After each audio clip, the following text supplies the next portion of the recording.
The desert sun scorched Highway 74 like an unforgiving anvil, the heat warping the horizon into shimmering waves.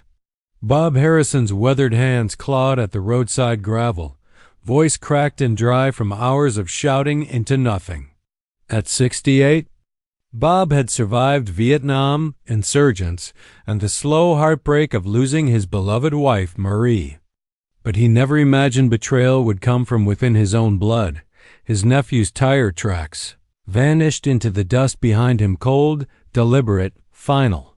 Marcus had driven him deep into the Mojave under the guise of a medical appointment and left him there. No phone, no water, no mercy. Bob's body ached, not just from age or heat, but from months of tampered diabetes medication, swapped and sabotaged until confusion replaced clarity.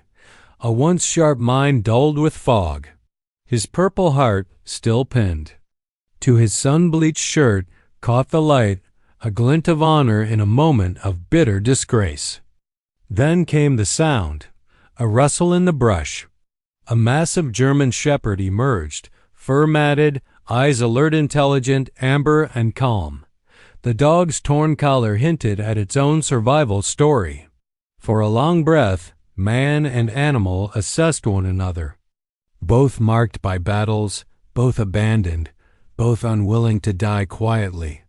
6 months earlier, Bob had still been a different man. The small ranch house on Maple Street in Riverside had smelled of fresh coffee and felt warm with Marie's laughter. For 43 years, she'd been his anchor, his light in the dark after war. When cancer claimed her, it left behind silence and shadows. That's when Marcus showed up, Linda's son, 35, jobless, broke, but smiling with practiced concern. "You shouldn't be alone, Uncle Bob. Let me help. Family takes care of family." And so Bob let him in. At first, it helped. Another voice in the house, a heartbeat in the kitchen. He remembered Marcus as a boy, freckles, fireflies, and war stories on the porch. That boy, Bob thought, was still in there somewhere. He was wrong. Marcus had come with debts, $80,000 owed to dangerous men. What he saw in Bob's house wasn't a home.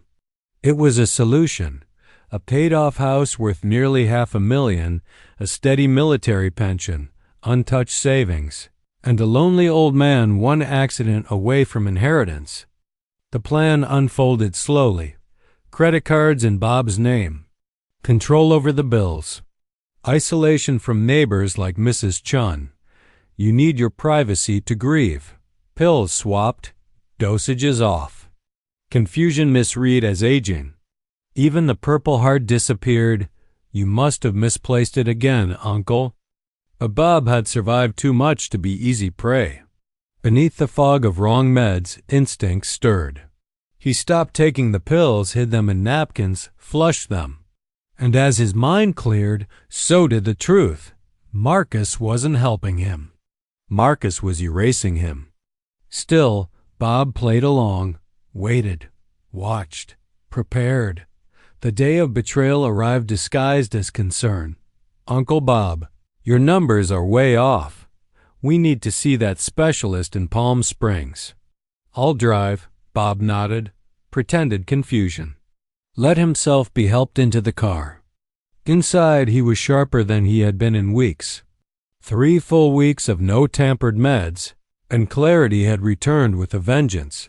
They drove deep into the desert beyond cell towers, beyond hope. Marcus parked under a dead tree. "I'll be right back, just going to check for a better signal," he said, walking toward a rocky bluff. Bob knew. He knew the moment the engine started again, this time without him inside. The sound faded. The silence remained. For hours Bob called. For help. For Marcus. For God. His throat cracked. His leg, once injured in combat, burned. By the second hour, survival training kicked in. He dragged himself to a rock that cast minimal shade, conserving energy. Buzzards appeared. Heat past 115 degrees Fahrenheit.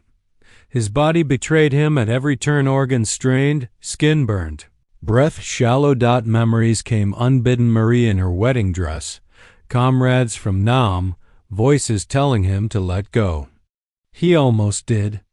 But Bob Harrison had fought worse than this, and then came the Russell. The German Shepherd stepped forward like a guardian sent from above.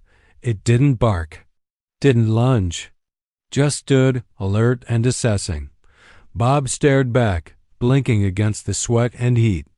Something unspoken passed between them. Not today. Not like this. The dog padded closer, nuzzled his arm, then sat beside him, silent company in a moment meant for death. Bob closed his eyes again, not to give up, but to plan.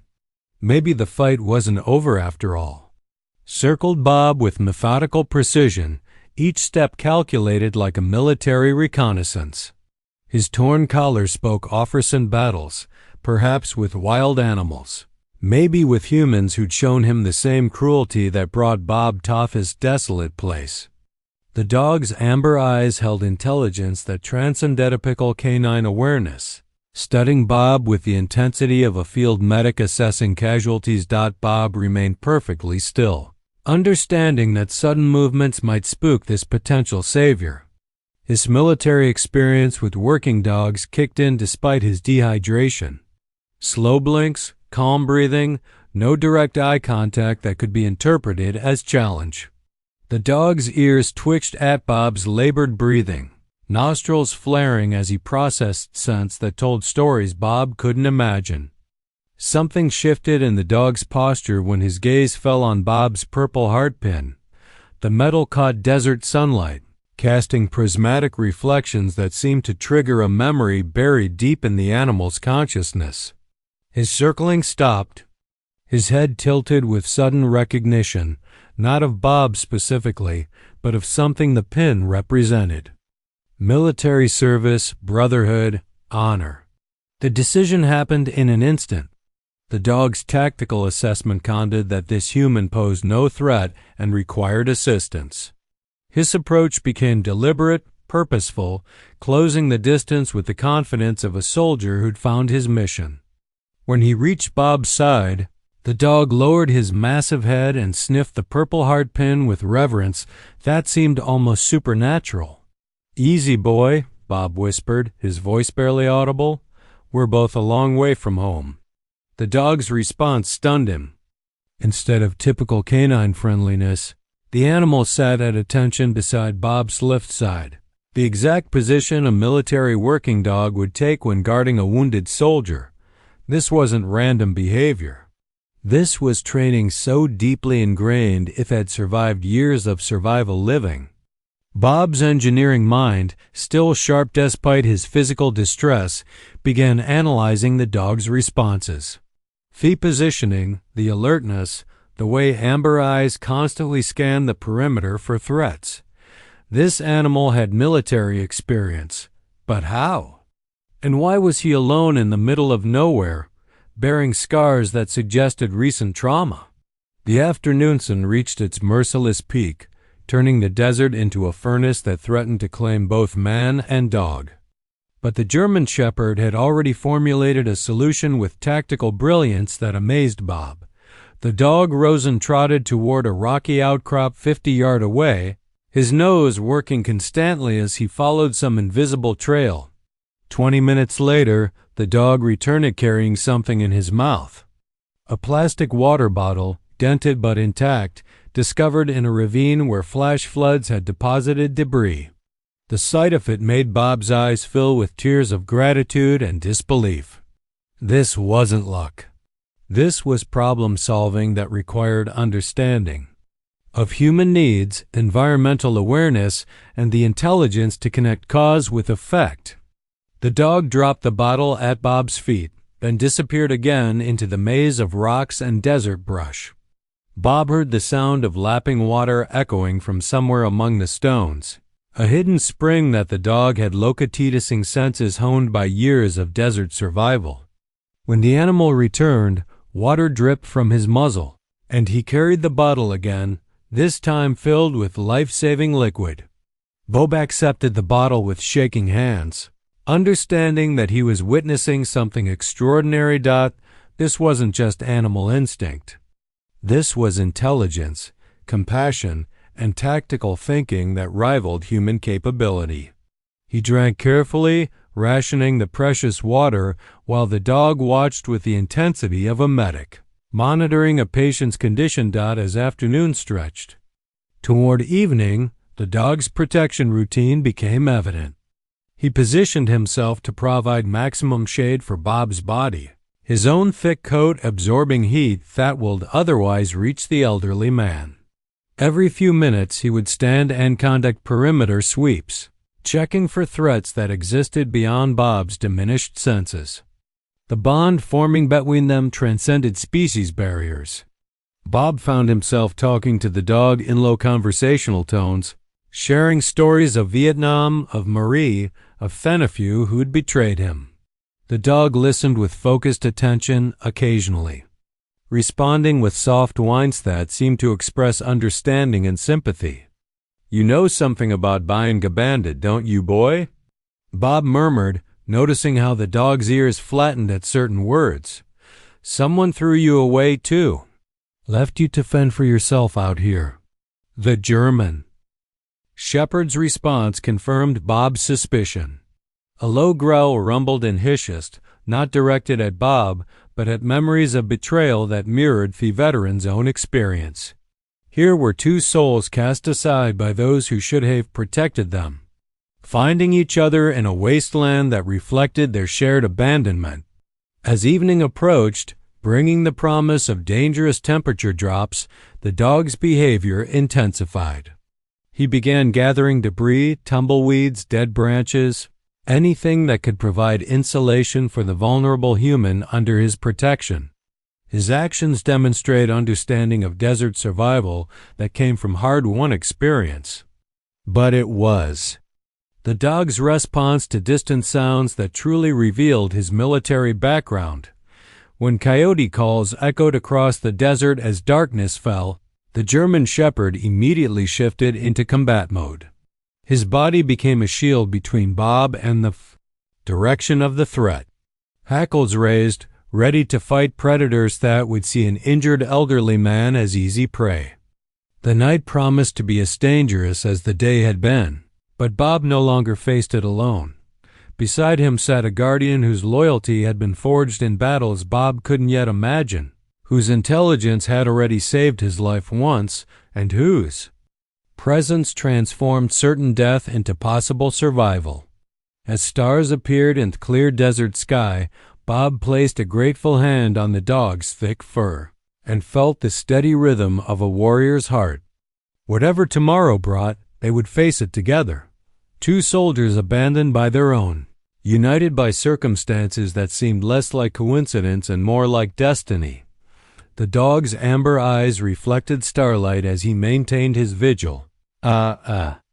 Silent promise that no harm would reach his charge while he drew breath. In that moment, Bob understood that salvation comes not from those who share your blood, but from those who share your scars. Dawn broke across the Mojave Desert like a gentle benediction, painting the rocky landscape in shades of gold and amber that matched the German shepherd's watchful eyes.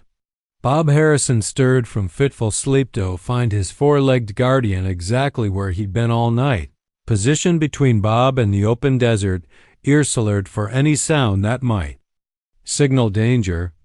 The dog had maintained his vigil throughout the long cold hours when desert temperatures plummeted to levels that could kill an elderly man already weakened by dehydration and medical tampering. Sarah Mitchell adjusted her review mirror as her Honda Civic navigated the familiar curves of Highway 74 toward Riverside Medical Center. At 42, she'd driven this route to work for 8 years. Ever since relocating from San Diego after David's death in Afghanistan, the trauma nurse had learned to find peace in routine. The same coffee shop, the same radio station, the same desert highway. That connected her modest apartment to the hospital where she could channel her grief into saving other people's loved ones. This morning felt different. Sarah couldn't shake the restless energy that had plagued her sleep. the sense that something significant waited just beyond her normal routine. She'd learned to trust these instincts during her years in trauma medicine, where split-second decisions often meant the difference between life and death.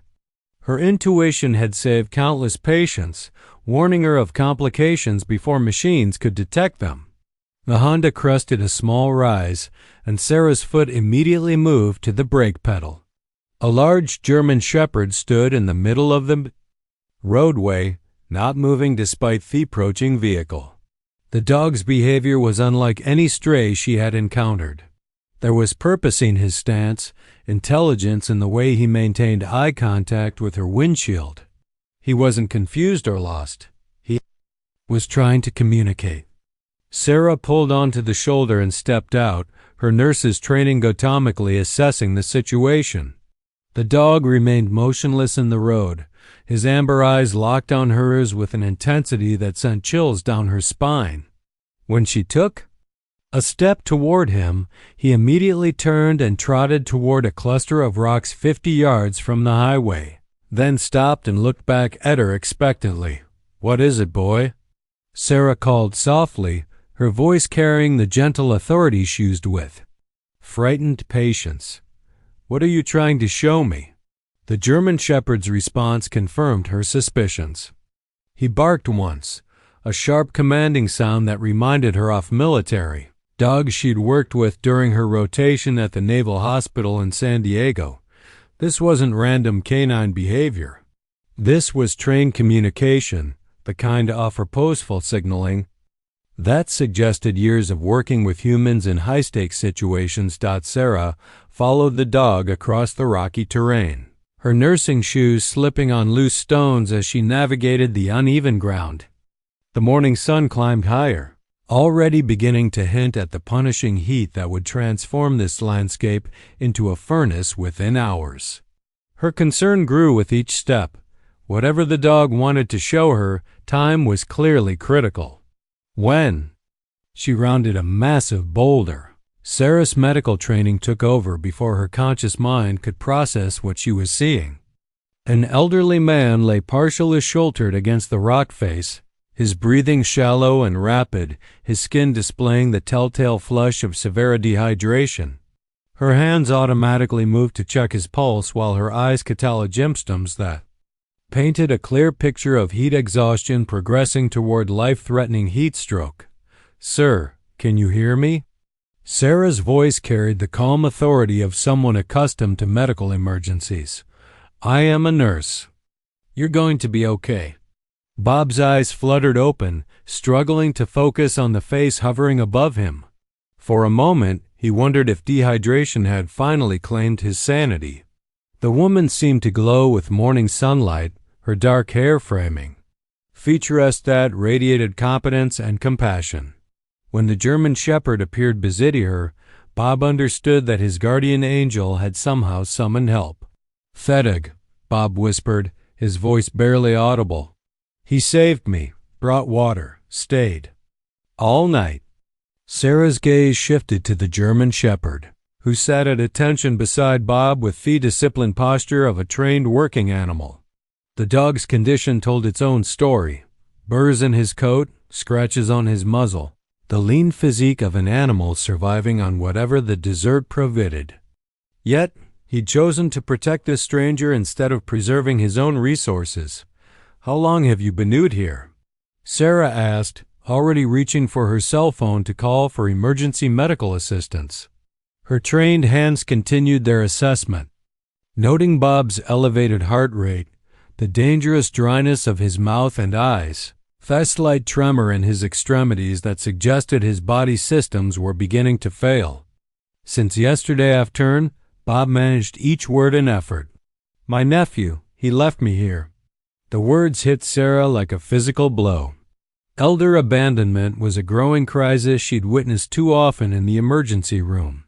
Family members who saw elderly relatives as burdens rather than treasures, who chose convenience over compassion. But this went beyond neglect. This was attempted murder, pure and simple.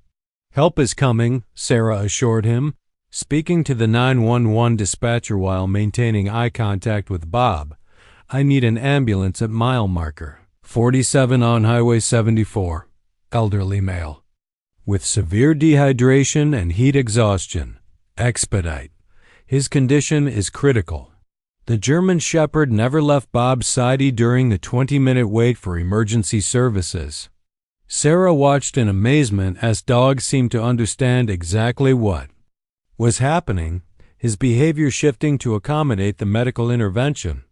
When paramedics arrived and began establishing 4 lines, the dog moved just enough to allow access while maintaining protective proximity. "Ma'am, we need to know about next of kin," one paramedic said as they prepared Bob for transport. "Someone is told. Be notified." Bob's eyes found Sarah's, and she saw something in them that transcended the physical crisis. A plea for understanding that went deeper than medical needs. "No family," he whispered. "Just Rex here. Don't let them take him away." Sarah looked at the German Shepherd, Rex, and made a decision that surprised her own logical mind. "I'll follow the ambulance to the hospital," she told the paramedics. "And the dog comes with me." As the ambulance pulled away with Bob inside, Sarah opened her car door for Rex. The dog hesitated for only a moment before jumping into the passenger seat, his amber eyes never leaving the vehicle carrying his protected charge. Sarah started the engine and followed the flashing lights toward Riverside Medical Center, understanding that she'd just become part of something larger than a routine rescue. During the drive, Sarah found herself talking to Rex as if he were a human partner rather than an animal passenger. "You saved his life, you know," she said, glancing at the dog who sat with military straightness in the passenger seat. "However you found him, whatever made you stay, you're the reason he's still alive." Rex's response sent chills throughout Sarah's body. The dog turned to look at her directly, and in his amber eyes she saw intelligence that seemed almost human, understanding that transcended typical animal awareness. For just a moment, she could swear he was trying to tell her something important, something about Bob that went deeper than random chance. As Riverside Medical Center came into view, Sarah realized her routine morning drive had transformed into something that would change multiple lives forever. She didn't yet understand the connections that were about to be revealed, the way past and present would collide in the hospital corridors ahead. All she knew was that an elderly veteran and his canine guardian had entered her life, and somehow she suspected they were meant to stay. The emergency room at Riverside Medical Center erupted into controlled chaos as Bob Harrison's gurney rolled through the automatic doors. Sarah Mitchell followed closely behind, her professional instincts taking over despite technically being off duty. Rex trotted beside them with military precision, ignoring startled looks from hospital staff who rarely saw dogs in the emergency bay. Room 3. Dr. Patricia Reeves cowered out, her graying hair pulled back in the efficient bun of someone who'd spent 30 years in emergency medicine. "What to behave?" Elderly male, approximately 68, severe dehydration and heat exhaustion, the lid. Paramedic reported. Found in the desert after overnight exposure. Vitals are concerning blood pressure dropping, heart rate elevated, showing signs of diabetic complications. Sarah watched as the medical team surrounded Bob, their movements choreographed by years of crisis management. IVs were established, monitors attached, blood drawn for emergency labs. Through it all, Rex maintained his vigil from the corner of the chaos room, his amber eyes tracking every person who approached his protected charge. "Excuse me, but that dog needs to leave," announced Dr. Richard Thornfield, the hospital administrator who'd appeared in the doorway. His expensive suit and practice smile couldn't mask the calculating look in his eyes as he surveyed the scene. "We have strict policies about animals in patient care areas." "He's not just any dog," Sarah interjected, her voice carrying the authority of 8 years in trauma nursing. He saved this man's life, found him in the desert, provided water, protected him from predators all night. They shouldn't be separated. The Dr. Thornfield's expression remained unmoved. Policies exist for a reason, Nurse Mitchell. The animal poses health risks to other patients. His tone suggested this wasn't a discussion, but a directive, the kind of administrative inflexibility Sarah had learned to navigate carefully. Before Sarah could respond, Bob's monitors began alarming. His blood pressure had dropped dangerously low, and his heart rhythm showed irregularities that concerned the entire medical team. Dr. Reeves called for additional medications while nurses scrambled to stabilize his condition. Rex's reaction was immediate and telling. The German Shepherd rose to his feet, hackles slightly raised, his attention focused not on the medical emergency, but on something else, someone else.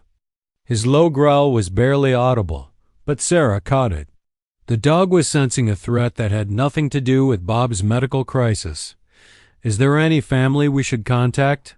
Dr. Thornfield asked, consulting his tablet with practiced concern. Someone should be here for medical decisions if his condition worsens. Bob's eyes fluttered open, focusing with effort on the administrator's face. Something in that gaze seemed to alarm him. A flicker of recognition or fear that sent warning signals through. Sarah's experienced intuition. Rex's growling intensified slightly, though he remained in position beside the bed.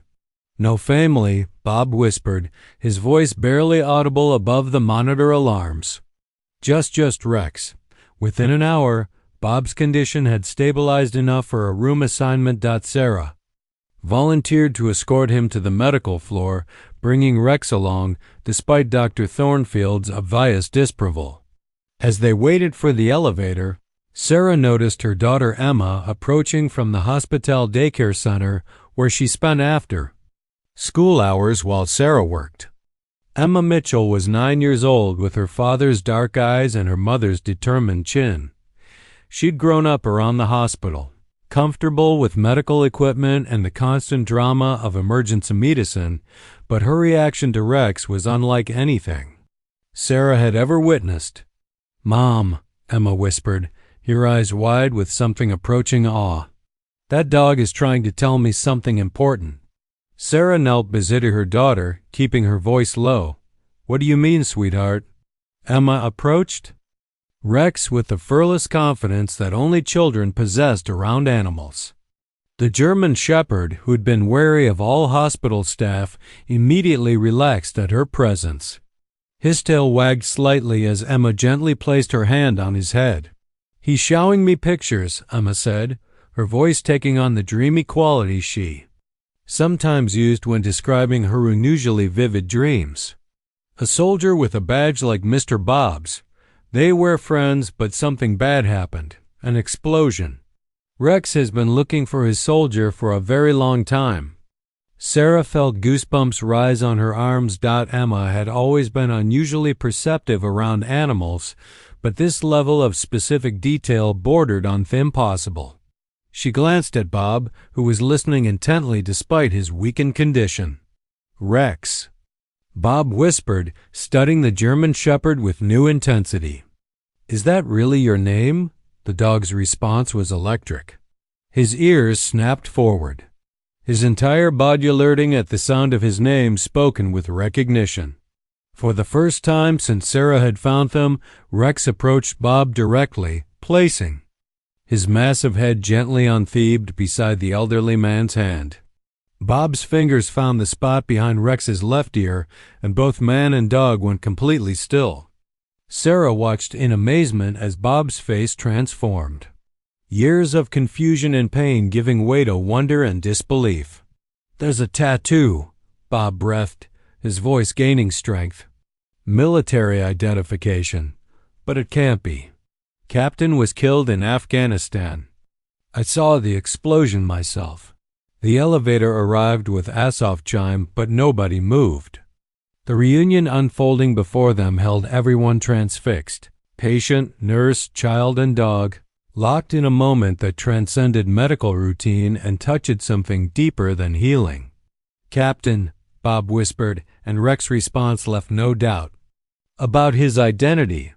The dog's entire body trembled with recognition, his tail wagging with such force it seemed to propel his entire rear end.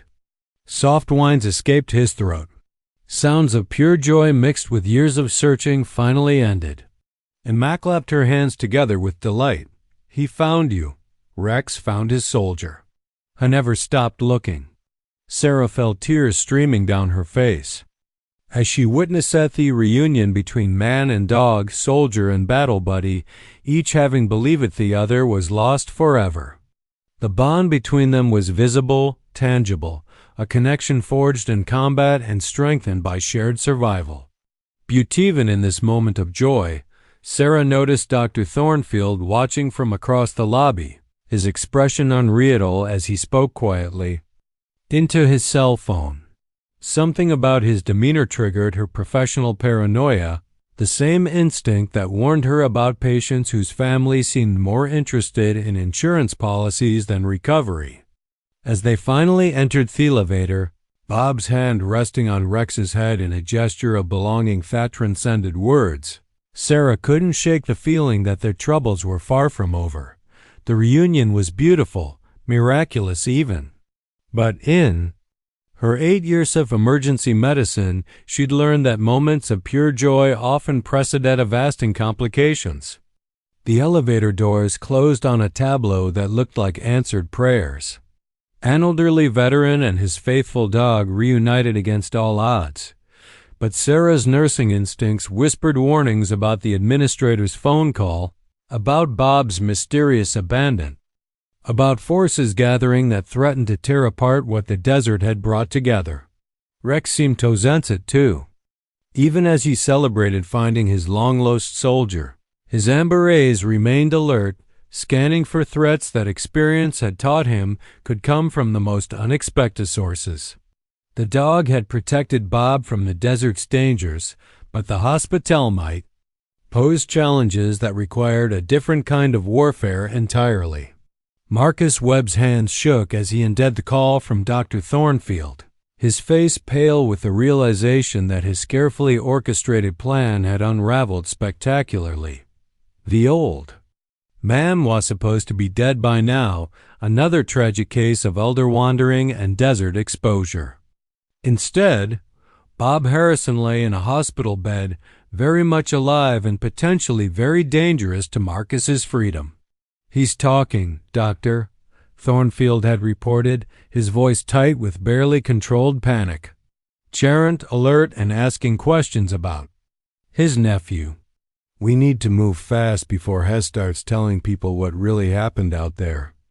Marcus paced his hotel room in Palm Springs, mind racing through options that grew more desperate by the minute. His gambling debts wouldn't wait for convenient timing, and the men he owed weren't known for their patience or mercy. Bob's death had been the solution to every problem. Inheritance money to pay debts, life insurance to start fresh, and the permanent silence of the only witness to months of systematic poisoning. Now everything hung in the balance, dependent on silencing an old man whose military training had made him far more resilient than Marcus had anticipated. Back at Riverside Medical Center, Bob's condition continued to improve with proper hydration and medication. Sarah Mitchell had taken personal responsibility for his care, staying past her shift to ensure his recovery progressed without complications. Rex remained at his bedside, a living reminder of loyalty that stood in stark contrast to the betrayal that had brought them here. "Mr. Harrison," Sarah said gently, checking his foreline while Rex watched with protective intensity, "we need to talk about what happened to you. The circumstances of your being found in the desert, they're concerning." Bob's eyes met hers with gratitude mixed with fear. "Marcus, my nephew, he drove me out there and left me to die. Said we were going to a doctor's appointment, but there was never any appointment." His voice grew stronger with each word, as if speaking. The truth aloud gave him power to face it. That's attempted murder, Sarah said, her nursing experience having taught her to recognize elder abuse in its many forms. We need to contact the police. Before Bob could respond, Dr. Thornfield appeared in the doorway, his practiced smile not quite reaching his eyes. Mr. Harrison, I'm so glad to see you're feeling better. Your nephew Marcus called. He's been worried sick about you. Apparently, you wandered off during your appointment and he's been searching everywhere. Rex's reaction was immediate and unmistakable. The German Shepherd rose from his position beside the bed. Hackles raised a low growl rumbling in his chest as he focused on the administrator. His body language spoke of recognition, not of Dr. Thornfield. Specifically, but a type of threat he represented. That's not what happened, Bob said firmly, his military bearing reasserting itself as strength returned to his voice. Marcus abandoned me deliberately. This dog saved my life. Dr. Thornfield's smile became more restrained. I'm afraid severe dehydration can cause confusion, even hallucinations. It's quite common in cases like yours. Marcus explained that you've been experiencing memory issues lately. Early dementia. He believed Sarah felt every instinct in her body screaming warnings.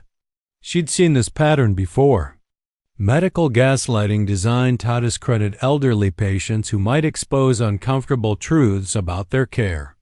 Rex's continued growling suggested the dog sensed the same deception.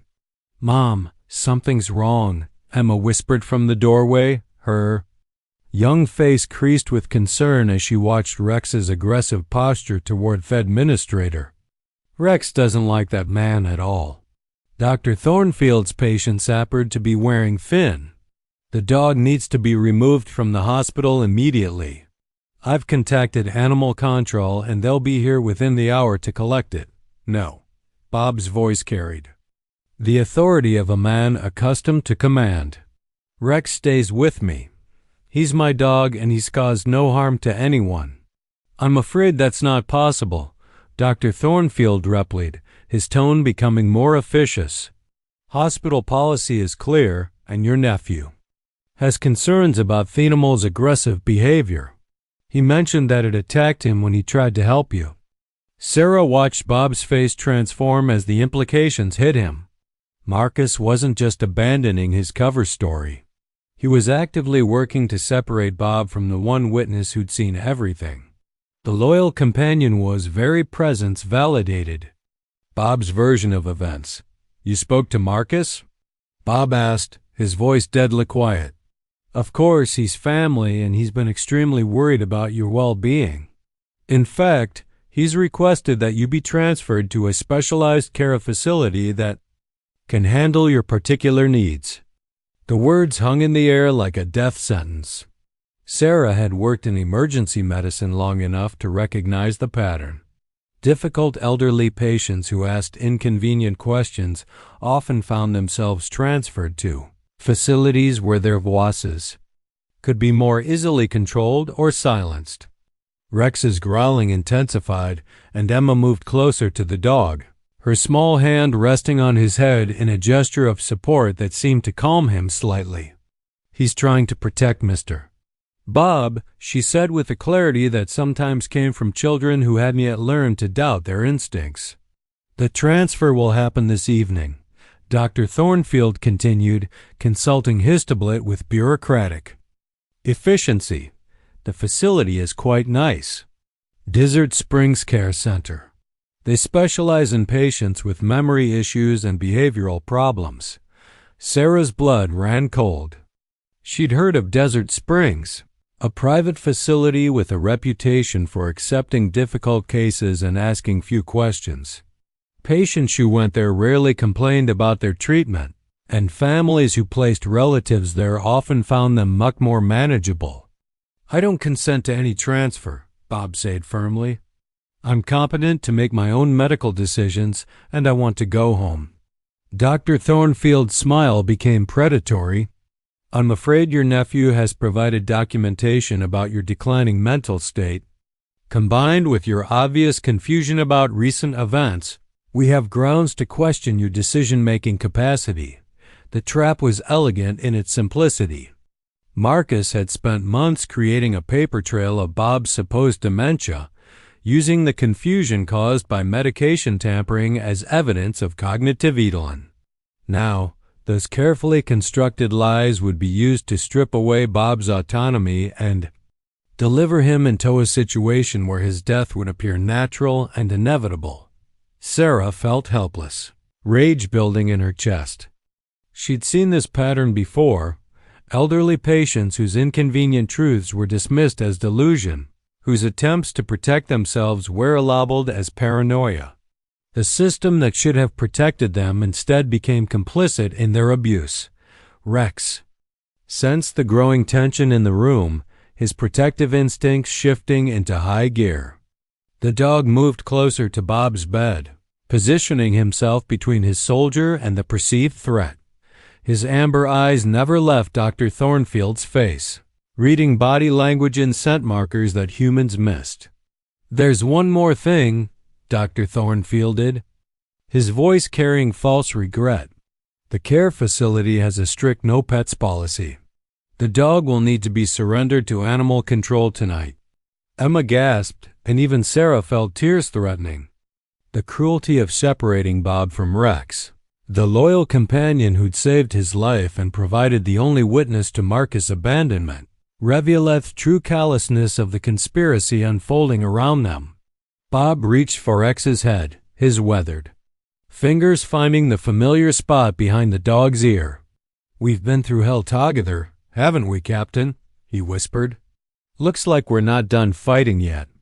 Rex pressed closer to his soldier, understanding that another battle was beginning, one that would test their bond more severely than desert heat or enemy fire ever had. The enemy this time wore suits and carried clipboards, used paperwork as weapons and bureaucracy as camouflage. As Dr. Thornfield left to finalize the transfer arrangements, Sarah made a decision that would change everything. She pulled out her personal cell phone and began recording, documenting Bob's lucid testimony about his abandonment.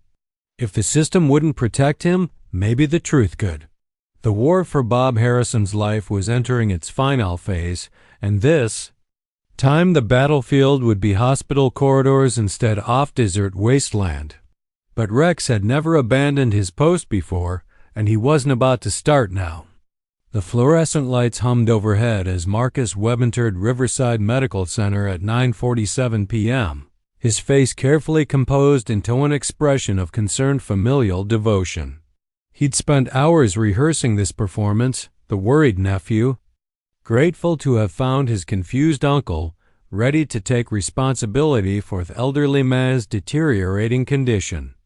His hands no longer shook, steadied by the knowledge that success tonight would solve every problem that threatened to destroy his life. Dr. Thornfield met him at the elevator, his administrative smile masking the nervous energy that had plagued him since Bob's unexpected survival.